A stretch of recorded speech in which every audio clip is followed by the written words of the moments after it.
Member সাহেব, আমি ভালো হয়ে গেছি। আমি এখন আল্লাহ তাআলার পথে, ইসলামের দেখানো পথে চলার চেষ্টা করতেছি। আমারে দিয়ে আর কখনো পাপ কাজ হইব না।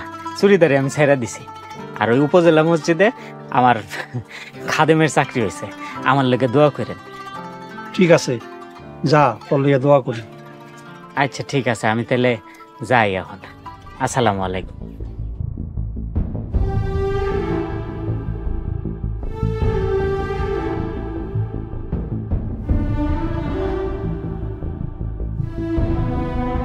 কয়লা ধুইলে ময়লা যায় রে ফজলু।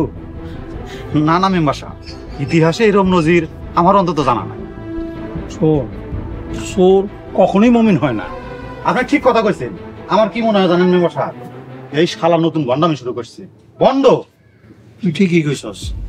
আচ্ছা শোন, কথা তোর মনে আছে তো? মনে থাকবো না? আপনি কইছেন, আমার মনে থাকবে।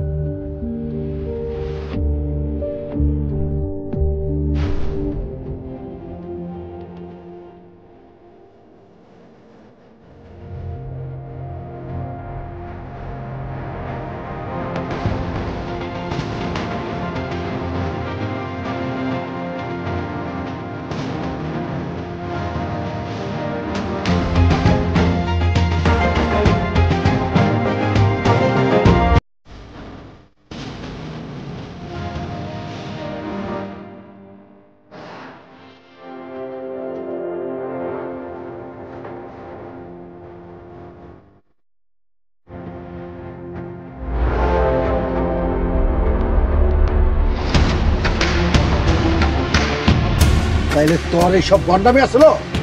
মেম্বার সাহেব, আপনার আমি আগে কইছিলাম এই শালা একটা বন্ড, ও লেবাস ধরছে, ওরা জানে মেরে ফেলাম। হাই থাম, এই জায়গায় মেম্বার সাহেব খারাপ আছে। মেম্বার সাহেব যা করার আপনি করেন। ঠিক করছিস। সুন্দর নাটকটা কি হয়েছে এখন? লাঠি ভাঙবা, সামনে লাঠি ভাঙবা। সাহস কত বড়, আপনার মেয়ের দিকে তাকায় চোখ তুলে লাগে। এই মার শালারে। আরে আমার অন্যায়টা কি? এই তুই হলো চোর, তুই মেম্বারের ঘর চুরি করছস? ও ভাই, ও চাচারা, আমি না হয় একসময় আপনাকে বাইক থেকে ভাত চুরি করে খাইতাম। আমি তো কারো ক্ষতি করি নাই। তাছাড়া এখন তো আমি ভালো হয়ে গেছি, এখন আর চুরিদারিও করি না। আপনি না আমারে মাইরেন না। তোরে মারবো না না, আজকে তোরে মেরে গ্রাম ছাড়া করবো। বাইরে কয়টা ভাত চুরি করণের লগে আপনারা আমারে জানে মাইরে ফেলাইবেন, আমারে গ্রাম ছাড়া করবেন? ঠিকই তো, ও না অল্প করে ভাত চুরি করে খেতে ক্ষুধার ঠেলা। ও তো আমাকে তেমন কোনো ক্ষতি করে নাই। হনমিয়ারা লতা চুরি, পাতা চুরি, তারপরে হলো মহারাজার হাতি চুরি।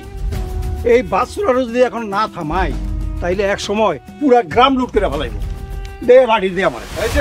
এই খাবেন আপনারা? ইমাম সাহেব, ও আপনার ইজ্জতের কথা ভাবে নাই, ওর শাস্তি হওয়া উচিত। শাস্তি তো আপনার হওয়া উচিত, ইমাম সাহেব এইটা আপনি কি করতেছেন? মেম্বার সাহেবের শাস্তি হবে কেন? কারণ উনি দিন দিন শয়তানের অনুসারী হইতাছে, আর সাথে এই সহজ সরল গ্রামবাসী করে পাপের ভাগী বানাইতেছে। ইমাম সাহেব, আপনি ভুল বুঝতেছেন। আসলে এই চোর চোরই রয়ে গেছে। আপনি মিথ্যা নাটক সাজাইছেন। মিথ্যা নাটক সাজাইয়া একটা নিরপরাধ ছেলেরে আপনি দোষী সাব্যস্ত করার চেষ্টা করতেছেন। আমি সব প্রমাণ নিয়ে আইছি। এই রহমান সাহেব, ওদেরকে নিয়ে আসেন। বলো, সত্য ঘটনা বলো, আল্লাহকে ভয় করো, বলো কি ঘটেছে। ইমাম সাহেব ঠিকই কইছে। ওই ফজলু আমাকেও কইছে মেম্বার সাহেবের বাড়িতে চুরি করতে, মিশা চুরি করতে। আসলে ইউনুস ভাই চুরি করে নাই, আমরা চুরি করছি। শুনলেন? শুনলেন আপনারা সবাই? এই মেম্বার এতদিন আপনাদেরকে মিথ্যা কথা বলে বোকা বানায় আসছে। একটা নিরপরাধ ছেলেকে এরকম কঠিন শাস্তি দিল। এর কি হওয়া উচিত? বিচার চাই। আমরা বিচার চাই।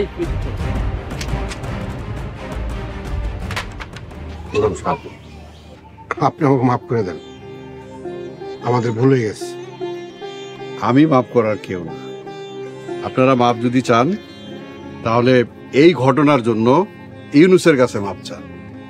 ইউনুস বাবা, তুই আমাকে সবাই মাফ করে দে, আমার খুব অন্যায় হয়ে গেছে।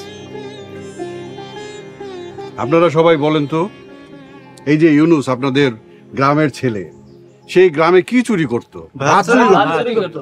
ভাত চুরি করত। খুবই দুঃখজনক, একটা মানুষ কখন ভাত চুরি করে?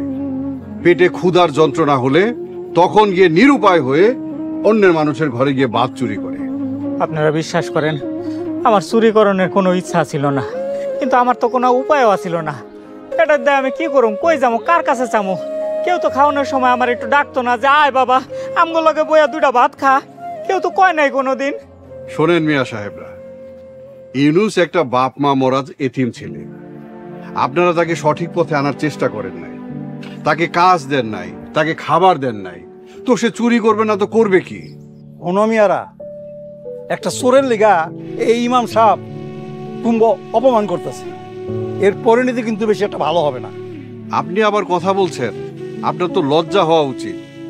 আপনি ইউনুসকে চোর বলছেন, ওকে চোর বলার আগে আপনার ভাবা উচিত ছিল আপনি ওর প্রতি কোন দায়িত্ব পালন করেছেন যে ওকে চোর বলার অধিকার রাখেন। আপনি না মেম্বার? আমার আপনারা মাফ করে দেন, আমার কি দোষ কন? আসলে আমি মনে করতাম যে খিদা লাগলে অন্যের পাতিল থেকে দুইটা ভাত চুরি করে খাইলে কারো তো কোনো ক্ষতি হইতেছে না। খিদার জ্বালা বড় জ্বালা গো ভাই, এই জ্বালা সহ্য করার মতো না। দেন, ওর বাথরুম খুলে দেন। আর এই যে তোমরা কারো কুবুদ্ধিতে কখনোই অপরাধমূলক কাজ করবে না।